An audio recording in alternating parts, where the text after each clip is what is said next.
The crystalline walls of the council chamber reflected light from 47 different home stars. Each beam represented a species that had joined together to form something greater than themselves. At least, that was what the inscription above the main entrance promised. Today, Ambassador Minho Kong wondered if those words had ever been true. He sat in the human delegation's seat, a simple chair compared to the elaborate thrones and pods that surrounded him. His hands rested calmly on the armrests, but his mind was racing. The emergency session had been called without warning. The human delegation had received only 6 hours' notice. That alone told him everything he needed to know. Counselor Vexthara stood at the central podium, her insectoid body clicking and humming as she spoke. Her translator converted the sounds into words that filled the chamber. We gather today to discuss a matter of galactic security. For 200 years we have watched humanity expand. We have seen their influence grow. We have witnessed their increasing control over trade, defense, and technology. Minho kept his face neutral. Beside him, Dr. Jiwan Park shifted slightly in her seat. She was his chief scientific advisor, and she understood the politics of the council better than most. Her presence here was meant to remind everyone of humanity's contributions to galactic science. Minho suspected it would not matter. They come from a dangerous world, Counselor Bramtok said, rising from his seat. The reptilian scales gleamed under the chamber lights. A world of predators and prey. They bring that violence with them into the stars. How many conflicts have involved human ships? How many times have they interfered in the affairs of other species? Minho closed his eyes briefly. Here it came. The accusations wrapped in concern. The fear dressed up as wisdom. Another counselor spoke up, one of Bramtok's allies. They share technology too freely. They disrupt established trade relationships. They defend species that cannot defend themselves, creating dependencies. They are changing the galaxy too quickly, without regard for stability. Dr. Jiwan leaned close to Minho and whispered, They are afraid we make them look bad. She was right, of course. Humanity had arrived in the galactic community as the newest member, the most primitive species to achieve faster-than-light travel on their own. Everyone expected them to be junior partners for centuries. Instead, humans had learned quickly, adapted faster, and offered help to anyone who asked. They had not demanded payment. They had not sought control. They had simply done what they thought was right. And that terrified the established powers. Counselor Uranot stood, her voice carrying across the chamber. I must object to this characterization. Humanity has been nothing but beneficial to the galactic community. Their medical advances have saved billions of lives. Their defense of the Outer Rim has protected 15 species from raiders. Their trade routes have brought prosperity to dozens of worlds. Exactly my point, Bramtok hissed. They have made themselves indispensable. They have positioned themselves at the center of everything. What happens when they decide to use that position for their own benefit? What happens when they demand payment for all they have given? Minho wanted to laugh. The irony was so thick he could taste it. Humanity had spent 2 centuries proving they wanted nothing but peaceful cooperation. And now they were being punished for it. The debate continued for hours. Those who supported humanity pointed to specific examples of human generosity and sacrifice. Those who opposed humanity spoke of theoretical dangers and potential threats. The balance was clear from the beginning. Fear would win over gratitude. Finally, Vexthara called for the vote. Resolution 447 Alpha. All human colonies beyond the Sol system must be evacuated within 1 standard year. Human vessels will be restricted to human space.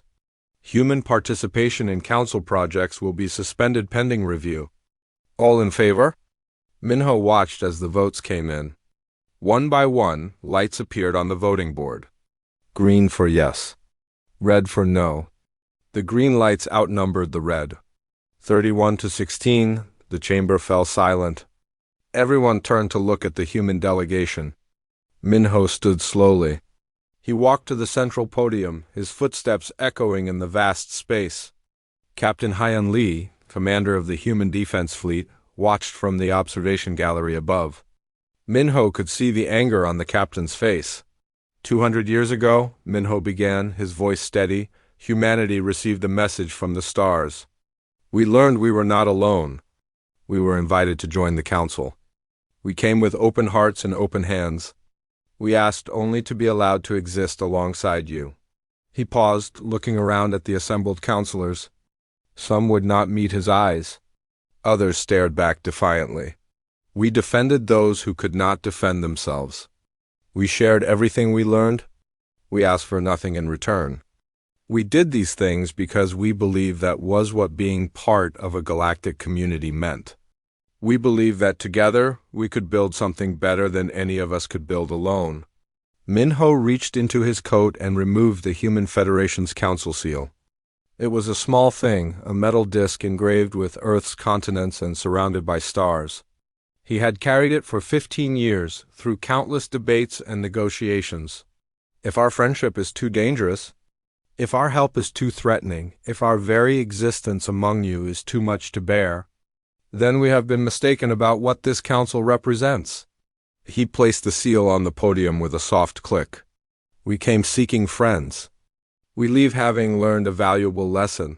He turned and walked back to his seat. Dr. Jiwan stood as well, as did the other members of the human delegation. They filed out of the chamber in silence. Behind them, chaos erupted. Some counselors shouted for them to wait. Others demanded order. Bramtok and his allies celebrated their victory. Minho did not look back. Captain Hyon met them outside the chamber. Orders, Ambassador? Send the message to all human ships and colonies. We are going home, just like that? Hyon asked. We are not going to fight this? Minho smiled sadly. We were asked to leave, Captain. So we will leave, quietly, completely, and we will let them discover what they have lost. Dr. Jiwan accessed her datapad and began working. I am sending the complete index of all human scientific contributions to the Council archives. Every formula, every technique, every piece of knowledge we shared, I want them to see exactly what we gave them. Within the hour, every human ship in Council space began transmitting the same message.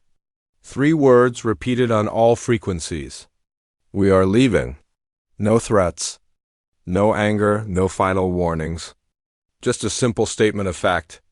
Across 100 worlds, humans began packing. They said goodbye to alien friends and colleagues. They shut down their facilities. They prepared to return to a space they had left behind 2 centuries ago. In the council chamber, Counselor Uranut stood alone, staring at the human seal left on the central podium. She picked it up and held it carefully. It felt heavier than it should. She wondered if the council realized what they had just done. She feared they would find out soon enough. 6 months had passed since the humans left. Governor Talshin stood in the control room of Viridian 4's main power facility and stared at the warning lights. Red indicators blinked across 3 separate panels. The fusion reactors were running hot. Too hot. The cooling systems were struggling to keep up. How long until we have a shutdown? He asked the technician beside him. The technician, a young member of Talshin's species, looked at his instruments with confusion. I do not know, Governor. The systems are operating within their original parameters, but something is wrong. The efficiency has dropped 40% in the last month. Talshin felt a cold sensation in his chest. Call the human engineers. Have them come back and fix this. The technician looked at him. Governor, the humans left 5 months ago. They are gone. Then contact them. Offer them payment. Whatever they want? We cannot, sir. They closed their communications. No one can reach them. Talshin turned back to the panels. Viridian 4 was a mining colony. It provided rare minerals to 30 different worlds. The fusion reactors powered everything from the mining equipment to the life support systems. If they failed, 10,000 workers would have to evacuate. The entire operation would shut down. Did the humans not leave instructions? Maintenance protocols? They did, Governor. We are following them exactly. But Engineer Dabin and his team, they did things that are not in the manuals. They modified the systems, made them better. We do not understand how. Talshan remembered Engineer Dabin, a quiet human who had worked on Viridian 4 for 30 years. He had improved the reactors bit by bit, always tinkering, always optimizing. Talshan had barely noticed him. The reactors just worked, so there was no need to pay attention. Now Dabin was gone, and the reactors were failing. Across the galaxy, similar scenes played out on dozens of worlds. Admiral Krisva watched her tactical display with growing alarm. The Outer Rim Defense Network, a series of automated stations that protected 15 systems from raiders, was still operational. The weapons worked. The shields held, but the response time was terrible. Why are we so slow? She demanded. Her tactical officer brought up the data. Admiral, the defense algorithms were designed by human strategists. They updated them constantly based on raider patterns and behavior. Without those updates, we are using 6-month-old data. The raiders have adapted. They know how to avoid our defenses now. Krisva felt her blood run cold. 3 colonies had been raided in the last month. Each time the defense network had responded, but too late. Ships arrived to find settlements burning and civilians dead. Can we update the algorithms ourselves? We have tried, Admiral. But human tactical thinking is different from ours. They see patterns we cannot see. They anticipate moves that seem random to us. We can maintain the system, but we cannot improve it. Krisva thought about the human officers who had served with her fleet. Captain Hyan and his team had helped design the entire Outer Rim strategy. They had trained her officers. They had shared everything they knew, and she had watched them pack up and leave without protest.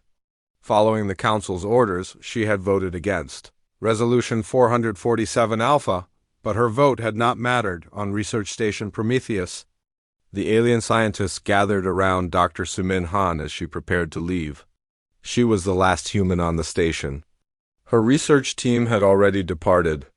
Now it was her turn. Please, one of the scientists begged. You are so close to curing Viridian Plague. Just a few more months. Stay and finish the work. Dr. Sumin looked at the alien with sad eyes. She had worked with him for 8 years. They had published 17 papers together. They had become friends. I cannot stay where my people are not welcome, she said quietly. The Council made their choice. I must respect it. But the plague affects 4 species. Thousands are dying every week. Your cure could save them. Then I hope someone else can finish what I started. Dr. Sumin picked up her data case. I am taking my research with me. It is my right. You would let people die because of politics? Dr. Sumin stopped at the airlock door. She turned back and her voice was firm. I would let people die because your council decided my presence was too dangerous. Because your leaders feared what humanity represented. Do not blame me for the consequences of their choice. She walked through the airlock and did not look back. Behind her, the scientists stood in silence. The cure for Viridian Plague was on that data case.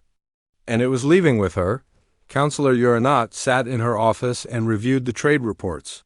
The numbers were terrible. Shipping efficiency had dropped across the galaxy. Routes that once took days now took weeks.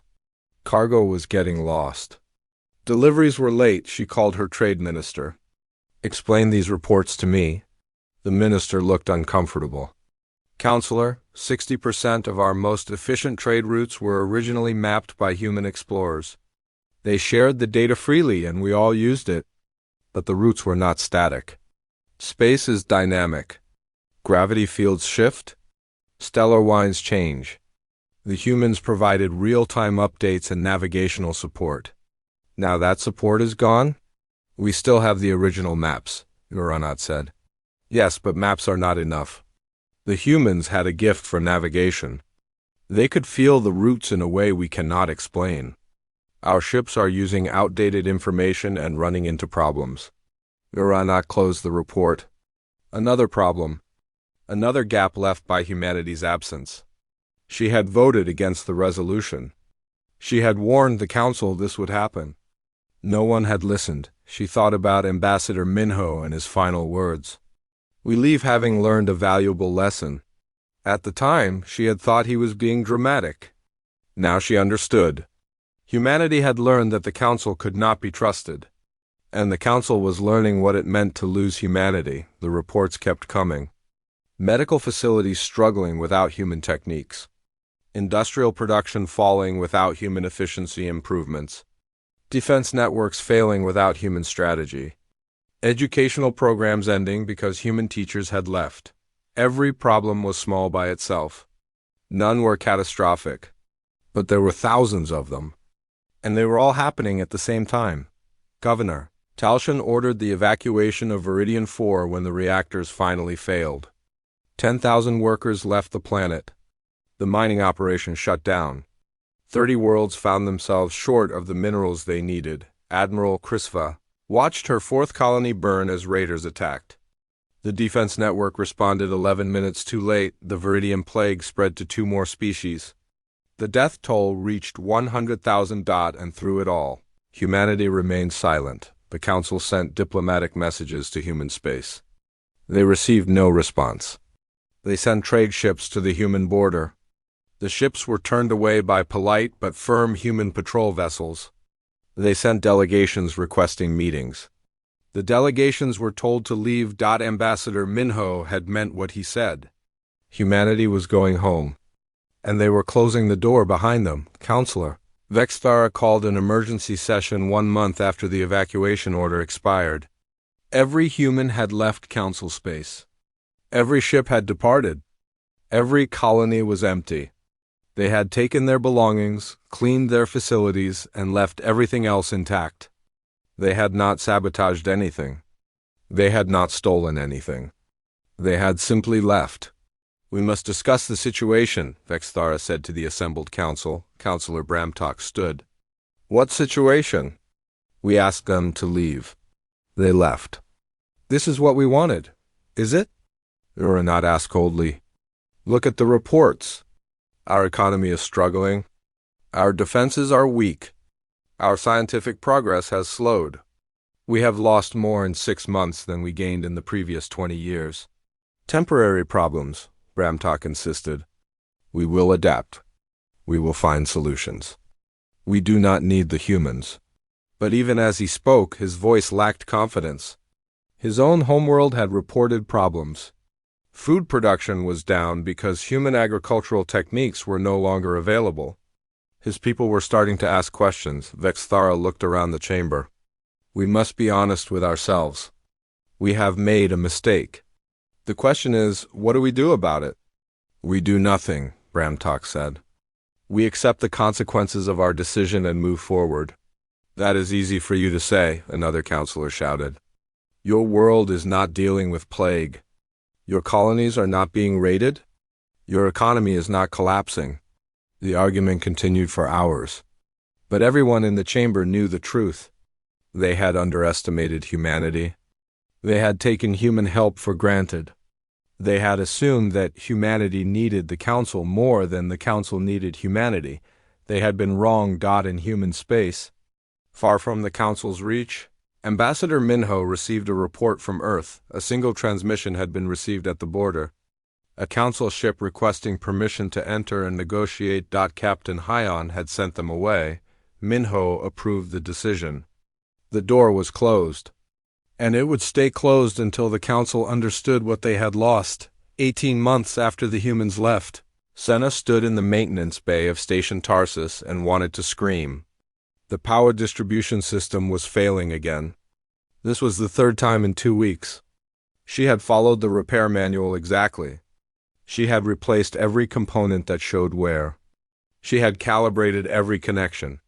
And still, the system failed. She pulled up the schematics on her datapad. The design was human. The station had been built 40 years ago with human assistance. The power system had run perfectly for 4 decades. Now it was falling apart, and Senna could not understand why. Her supervisor walked over. "Any progress?" "No, sir. The system keeps failing at random intervals. The schematics show everything is correct, but something is wrong. What did the human engineers do differently?" Senna shook her head. I do not know. They left notes, but they are incomplete. It is like they understood something about the system that they never wrote down. Her supervisor looked tired. He was dealing with dozens of similar problems across the station. Do your best. We cannot afford another shutdown. After he left, Senna sat down and stared at the schematics. She had studied human engineering for 3 years. She was considered an expert. But looking at this system, she felt like a child trying to understand adult concepts. The humans had not just shared technology. They had shared a way of thinking. And without them to teach that thinking, the technology was slowly dying across the galaxy. Medical Chief Varan stood in a hospital and watched another patient die from Viridian plague. The death toll had reached 600,000 across 4 species. New infections appeared every day. The plague was spreading. We have tried everything, his assistant said. We followed Dr. Suman's published research. We attempted to recreate her methods. Nothing works.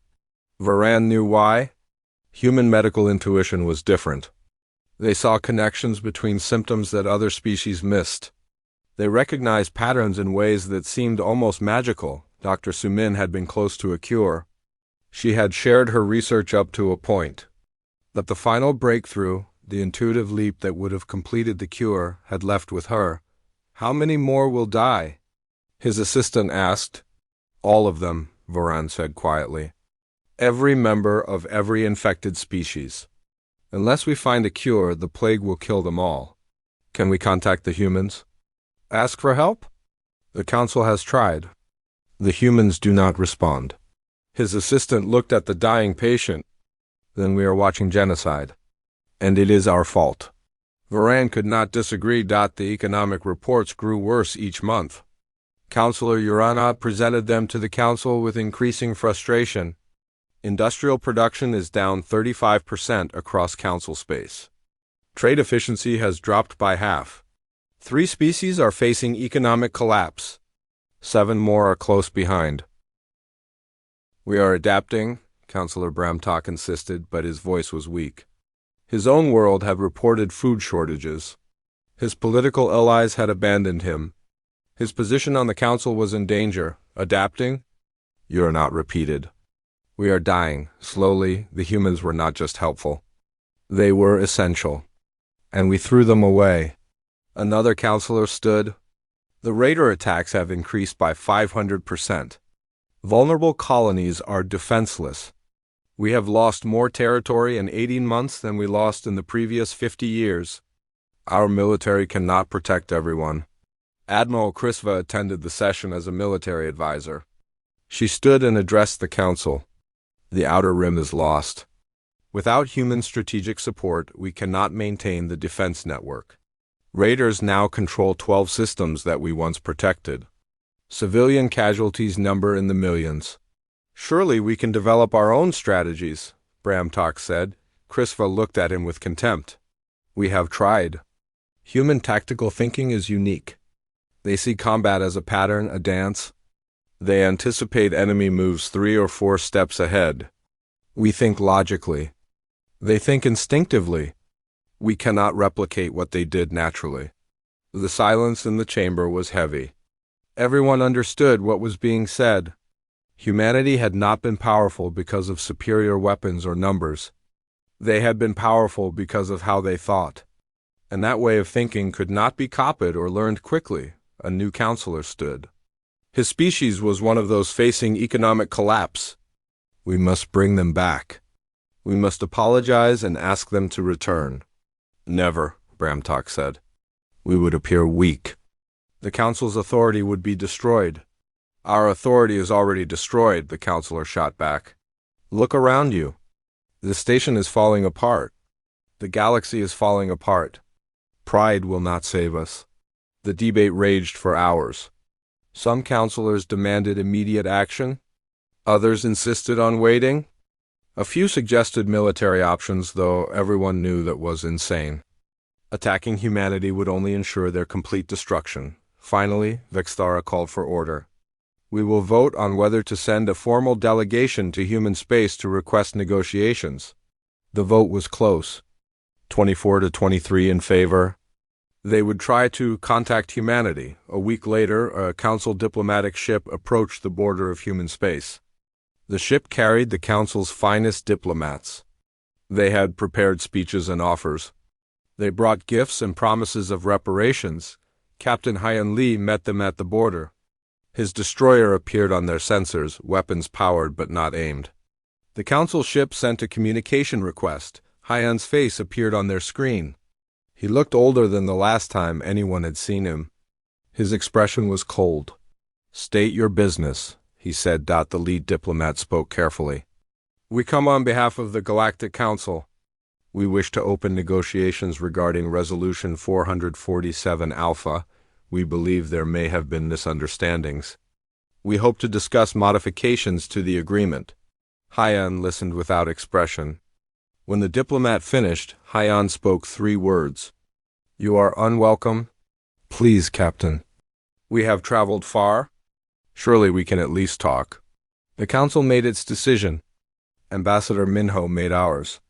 You asked us to leave. We left. There's nothing more to discuss. The galaxy is suffering. People are dying. We need help. Hyan's expression did not change. People have been dying for 18 months. Where was the Council's concern then? Where was the Council's concern when they cast us out?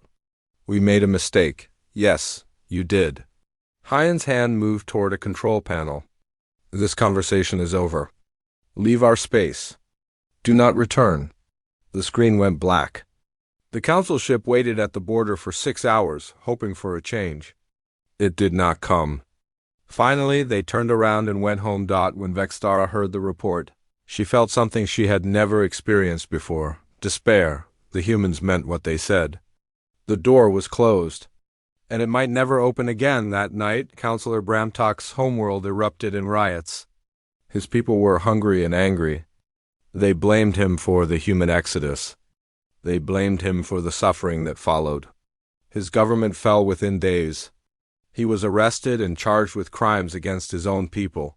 Senna managed to stabilize the power system on Station Tarsus, but only barely. It would fail again. She knew it would. And each time it failed, she would fix it a little less effectively. Eventually, the station would have to be abandoned. Medical Chief Varen watched the death toll from Viridian. Plague reach 1 million. He stopped trying to find a cure. Without human insight, it was impossible. He focused instead on making the dying comfortable. Governor Talshan stood in the empty control room of Viridian 4. The planet was abandoned now. The fusion reactors sat cold and dark. 30 worlds struggled without the minerals this place once provided. He had sent a personal message to Engineer Dabin, begging him to return. The message was never answered. Councillor Uranat sat alone in her office and held the Human Council seal. She had kept it since the day Minho left it behind. She turned it over in her hands and wondered if there was any way to fix what had been broken. The galaxy was unraveling. Not dramatically. Not suddenly. But steadily, inevitably, the systems that humanity had supported were failing. And no one could stop it. In human space, President Ji-Hun Kwan met with his advisors. Reports from the Council reached them regularly. Spies and informants kept them informed. The humans watched as the galaxy they had left behind fell apart. Should we offer help? One advisor asked. No, Ji-Hun said firmly. They chose this path. They must walk it to the end. People are dying. People have always been dying. The Council did not care when it was convenient to ignore them. They do not get to demand our compassion now. Ambassador Minho sat in the meeting and said nothing. He agreed with the president's decision. But it hurt. He remembered the friends he had made in the Council. He remembered the good people who had voted against the resolution. They were suffering too, but the lesson had to be learned. The galaxy had to understand what it had thrown away. Only then, maybe, could something new be built. The question was whether the galaxy would survive long enough to learn. 2.5 years after the humans left, the Galactic Council met in emergency session for the 37th time. The chamber looked different now. Cracks had appeared in the crystalline walls. Some of the lighting systems no longer worked. Even the council's home station was falling apart without human maintenance. Councillor Vextara stood at the central podium and looked at the assembled representatives. Many seats were empty. 3 species had stopped sending delegates because they could no longer afford the travel. 2 more were on the verge of extinction and had bigger problems than council meetings. "We are dying," she said simply. "This council, this galaxy, our entire civilization is dying, and we all know why." Councillor Uranov stood. She had been preparing for this moment for months. "I move that we formally repeal Resolution 447 Alpha and issue an official apology to humanity." The chamber erupted. Some councillors shouted in agreement. Others argued against it. But everyone knew the truth. Without humanity, they were lost. "This is surrender," one of Bramtaka's former allies said. "If we beg the humans to return, we show weakness. Other species will lose respect for the council." "What council?" You're not shot back. "Look around you. Half our members cannot even attend sessions anymore. Our economy is in ruins. Our defenses are gone. Our people are dying from plague. What exactly are we trying to protect?" Refugee Elder Kossuth stood slowly. His species was one of those dying from viridian plague. He was thin now, weak from the disease. "My people have lost 3 million to the plague." 3 million deaths because we were too proud to admit we were wrong? How many more must die before we accept the truth? Another counselor stood. "The Raiders control 20 systems now. 20. My homeworld is under constant threat. We have evacuated 6 colonies. Without human protection, we are helpless. Economic collapse is spreading," Uranot continued. 12 species are suffering. Food shortages, energy crises, industrial shutdowns. We cannot trade effectively. We cannot manufacture efficiently. We cannot even maintain our own infrastructure. "Because we depended too much on the humans," someone argued. "This proves they were too influential. If we bring them back, we will be even more dependent." Vexthara's voice cut through the argument. "No, we were not too dependent on the humans. We were too ignorant to understand what they were giving us. They shared everything freely. They asked for nothing. They made us better, and we punished them for it." The chamber fell silent. Vexthara rarely spoke with such passion. She continued, her voice steady but filled with emotion. "I voted for Resolution 447 Alpha. I believed we were doing the right thing. I believed humanity's influence was dangerous. I was wrong. We were not afraid of humanity. We were afraid of ourselves. We were afraid that we could not compete with their generosity. We were afraid that they would show us how small and selfish we had become." She paused, looking at each counselor in turn. "They defended the weak when we would not. They shared knowledge when we hoarded it. They asked only to be accepted, and we answered by casting them out. The blood of millions is on our hands. Not humanity's, ours." The speech was powerful. Even those who had supported the resolution could not argue. The evidence was everywhere. The galaxy was falling apart. And humanity was the reason it had ever been together. The vote was called. 44 counselors voted to repeal Resolution 447 Alpha. 3 voted against. Only Bramtox's closest allies, and even they looked ashamed that the repeal was official. But everyone knew that was the easy part. The hard part would be convincing humanity to forgive them. A delegation was prepared. Councillor Uranod volunteered to lead it. Refugee Elder Kossuth insisted on joining despite his illness. Medical Chief Varan came as well, hoping to plead for the plague cure. 10 counselors in total, representing the species that had suffered most. They carried a formal document. An apology. An acknowledgement of wrongdoing. An offer of reparations, territory, resources, a permanent seat on the Council's executive board, anything humanity wanted. They traveled to the human border and requested a meeting. This time, they were not immediately turned away. After 3 days of waiting, they received a message. Ambassador Taijin O would meet with them at a neutral station on the border. The delegation arrived to find a small station, simple and functional. Ambassador Taijin was waiting in a bare conference room. He was younger than Minho, perhaps 40 years old. His expression was neutral. "You have something to say," he said without preamble. Uranot stepped forward and placed the formal document on the table. "We come with an apology from the Galactic Council. We acknowledge that Resolution 447 Alpha was unjust. We acknowledge that humanity was wronged. We ask for forgiveness and request that you return to the Council." Taijin looked at the document but did not touch it. "An apology? How generous." "We know we have caused harm," Varan said. "The plague has killed millions. We need the cure. We need Dr. Suman's research." "The research you demanded she abandon when you exiled us?" "Yes," Varan said quietly. "We were wrong." Taijin leaned back in his chair. "Let me understand this clearly. For 200 years we served alongside you. We protected you.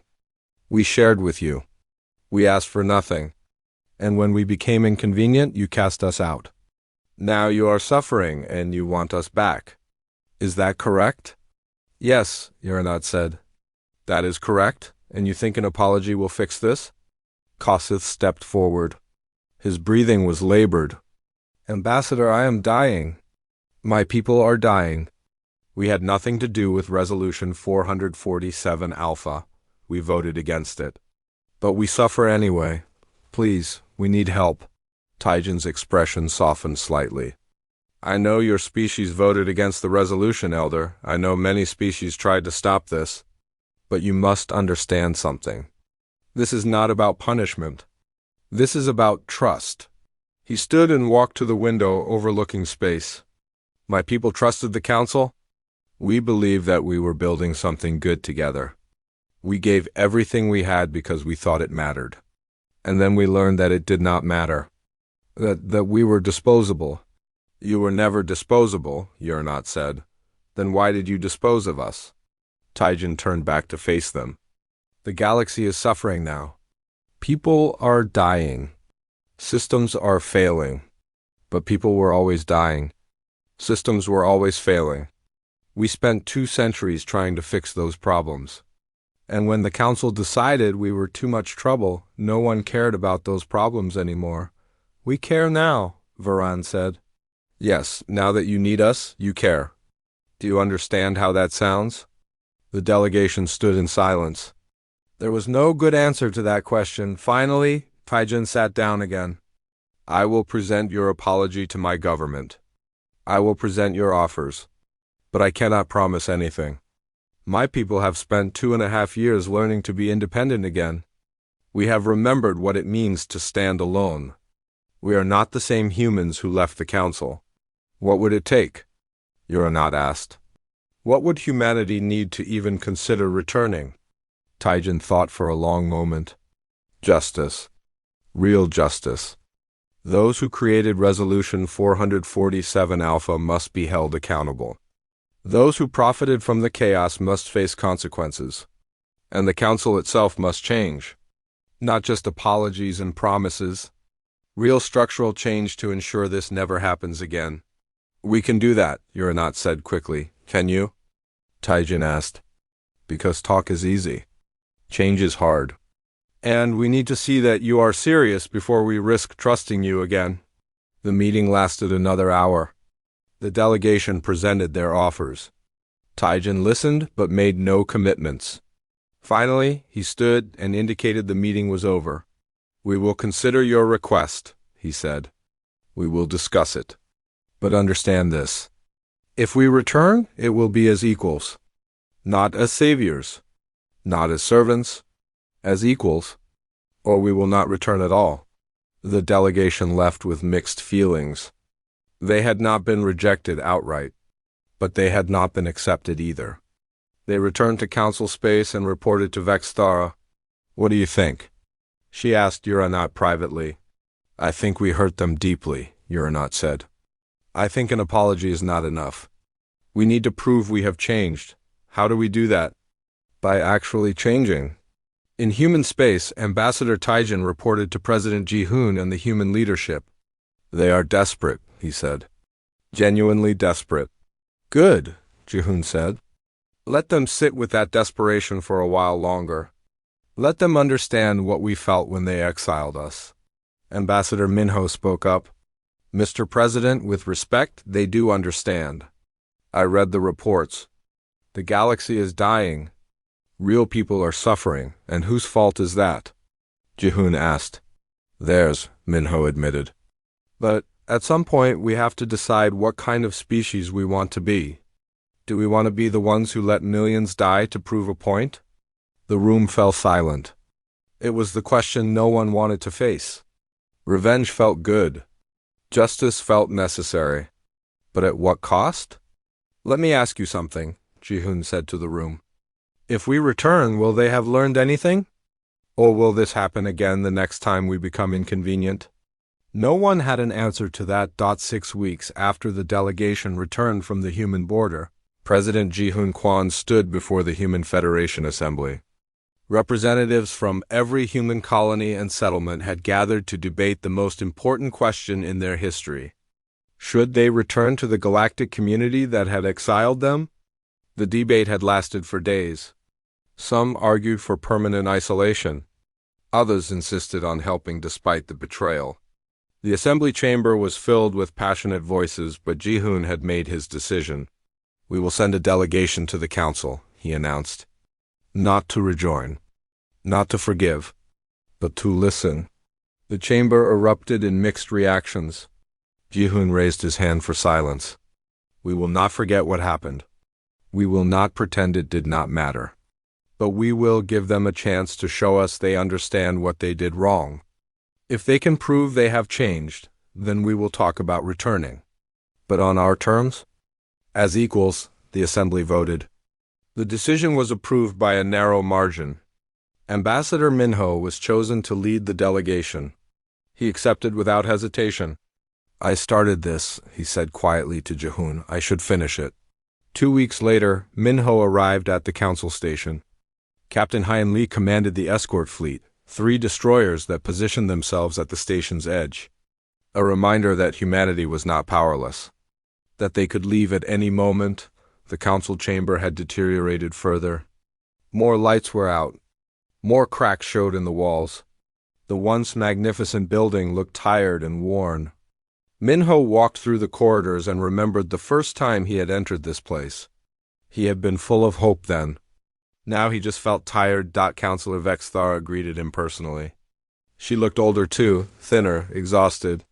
Ambassador Minho, thank you for coming. I make no promises, he said. I expect none. The council assembled. Every seat was filled this time. Even the species that had stopped attending had sent representatives. Everyone knew this might be their last chance. Vexthara opened the session. Ambassador Minho has agreed to hear our case. We have repealed Resolution 447 Alpha. We have removed those responsible from power. Former Councillor Brantok is facing trial on his homeworld for crimes committed during his rule. But we know this is not enough. We know we must prove that we have changed. Minho stood at the central podium, the same place he had stood 3 years ago when he left the human seal and walked away. I am here to listen, he said. But first, I need you to understand something. He looked around the chamber. For 200 years we lived beside you. We fought for you. We died for you. And when you decided we were inconvenient, you threw us away. Do you understand what that did to us? Do you understand how it felt to learn that everything we had given meant nothing? The silence in the chamber was absolute. We went home and we told ourselves we did not need you. We rebuilt our independence. We remembered how to stand alone. And it felt good. For the first time in 2 centuries, we did not have to prove ourselves. We did not have to justify our existence. We were just ourselves. Minho paused. But we also learned something. We learned that we are diminished without you. That isolation makes us less than we were. We do not want to be alone. But we cannot return to what was. So I will tell you what humanity requires if we are to consider returning. He pulled out a datapad and projected a document onto the chamber's main display. The council will be restructured. Equal representation for all species. No species will have more power than another. The decisions that affect all of us will be made by all of us. Counselor Uranot nodded. We accept. A galactic Bill of Rights will be established. No species can be exiled without unanimous consent. No species can be discriminated against based on origin, physiology, or culture. These rights will be enforced by an independent body, not controlled by the Council. More nods. No one objected. Those who profited from the chaos of our absence will face justice. We have evidence of war crimes, exploitation, and corruption that occurred while the galaxy fell apart. We will share that evidence. The guilty will be punished. Some counselors looked uncomfortable, but none spoke against it. And finally, the galaxy will remember what happened. A memorial will be built here in this chamber. It will list every being who died because of Resolution 447 Alpha, every victim of the plague, every casualty of the raider attacks, every person who suffered because we were not there to help. The inscription will be clear. This is what happens when we let fear overcome compassion. Minho turned off the projection. These are our terms. If you can agree to them, then we will talk about humanity returning. But understand this is not forgiveness. Forgiveness must be earned. This is just the beginning. Vexthara stood. The council votes on these terms. All in favor? Every hand rose. Every light turned green. 47-0. The terms are accepted, Vexthara said. Ambassador Minho, what happens now? Now we negotiate the details. The hard work begins. Dr. Jiwan Park stepped forward from the human delegation. She carried a small data case. Before we go further, I have something to give you. She placed the case on the central podium and opened it. Inside was a data core. This contains the complete cure for Viridian Plague. The research Dr. Sumin was working on 3 years ago. She finished it 6 months after she left. Medical Chief Varan stood up abruptly. 6 months? But the plague has been killing people for 3 years. Why did you not send it? Dr. Jiwan looked at him steadily. Because I needed you to understand the cost of your choices. The cure was ready, but you had cast us out. You had made it clear we were not wanted. So I waited. Then yes, people died. And that blood is on the council's hands, not mine. Varan sank back into his seat. The truth was brutal, but undeniable. The cure is yours now, Dr. Jiwan said. Save who you can. And remember why you almost lost them. The negotiations continued for 3 months. The details were complicated. Territory had to be reassigned. Trade agreements had to be renegotiated. Defense networks had to be rebuilt. But slowly, progress was made. The Galactic Bill of Rights was written and ratified. The independent enforcement body was established with representatives from every species, including humanity. War crime tribunals began. Hundreds of individuals who had exploited the chaos faced justice. The memorial was built in the council chamber. A black stone wall with names etched in gold. Millions of names. At the top, an inscription in every galactic language. We failed them. May we never forget. Ambassador Minho stood before the memorial on the day it was unveiled. He read the names slowly. Each one a life, each one a consequence. He felt a hand on his shoulder. Counselor Uranot stood beside him. Thank you for coming back, she said quietly. Thank you for wanting us to come back. 3 months after that, human ships began returning to council space. But not like before. This time they came as partners, not as helpers. This time they negotiated. They set boundaries. They demanded respect. Senna stood in the maintenance bay of station, Tarsus, and watched engineer Dabin work on the power distribution system. He was older now, his hair grayer, but his hands were sure and steady. He explained what he was doing, teaching her the intuitive knowledge that could not be written in manuals. Why did you come back? She asked him. He smiled. Because you asked me to? And because I missed this work. But we hurt you. We exiled your people. Yes, Dabin said. You did. but you also learn from it. That matters. Medical facilities across the galaxy began administering the plague cure. The death toll slowed, then stopped. Survivors were weak but recovering. It would take years for the affected species to fully heal. But they would heal. Admiral Crisva worked with Captain Hyon to rebuild the Outer Rim defense network. The raiders were pushed back. Territory was reclaimed. The strategy was familiar but different now. Humans and aliens working together, but as colleagues, not as saviors and saved. Governor Talshin returned to Viridian 4 with Engineer Dabin's team. The fusion reactors were restarted. The mining operations resumed. But this time, Talshin made sure to understand what the engineers were doing. He learned. He paid attention. He showed respect. President Ji-hoon addressed the human people 6 months after the first ships returned. We have not forgotten what happened. We will never forget. But we have chosen to move forward. Not because we forgive easily, but because we refuse to let fear and pain define us. In the council chamber, Ambassador Minho took his place among the other representatives. The chamber had been repaired. The lights worked again. The cracks in the walls were fixed. But the memorial remained, a permanent reminder. Councillor Vextara called the session to order. We begin a new era today. One built on equality, respect, and the painful lessons we have learned.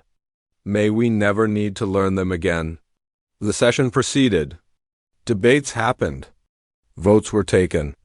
Humanity participated as one voice among many, equal, respected, valued. After the session, a group of young aliens and humans played together in a common area of the station.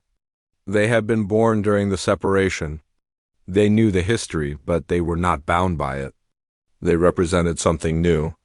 A generation that would grow up knowing that the galaxy had almost destroyed itself through fear, and had chosen redemption instead. Senna sat with them and told the story of how the power systems failed. How she had tried and failed to fix them alone. How Engineer Dabin had come back and taught her. The children listened, wide-eyed. Why did the humans come back? One child asked. Senna thought about it. Because we asked them to. And because they are better than we were. Are we better now? Another child asked. We are trying to be, Senna said. That is what matters. Ambassador Minho stood at the window of his quarters and looked out at the stars. Somewhere out there, humanity had colonies again. Trading posts. Research stations. Defense outposts. They were back in the galaxy. But different. Stronger. Wiser. He thought about the moment he had walked away from this place. The anger. The hurt. The determination to never need the council again. All of that had been real. All of it had been justified. But he also thought about what came after. The isolation. The emptiness. The realization that being right was not the same as being whole. The galaxy had needed humanity. But humanity had needed the galaxy too. Not the way it was, but the way it could be. The door to his quarters opened. Dr. Jiwon entered. Still brooding? Reflecting, he corrected. Same thing. She stood beside him and looked out at the stars. Do you think it will last? I do not know, Minho admitted. But I think we have given it the best chance we can. That is all anyone can do. They stood in silence for a moment. Then Dr. Jiwon spoke again. I think humanity did something important here. We showed them that walking away is an option, that we do not have to accept being treated badly. But we also showed them that we are willing to come back if things change. That is power. Real power. Minho nodded. We taught them that our presence is a gift, not a right, and that gifts can be withdrawn, and given again apparently. Under the right circumstances, yes. Outside the window, a human cargo ship passed by an alien passenger liner. They exchanged navigation data automatically, a small act of cooperation that would have been impossible 3 years ago. The galaxy was healing, slowly, carefully, but healing nonetheless. The humans had retreated quietly. And in their silence, the council had been forced to answer for its actions. The answer had been painful. The consequences had been severe. But in the end, both sides had learned what truly mattered, not power, not pride, but the simple truth that they were better together than apart.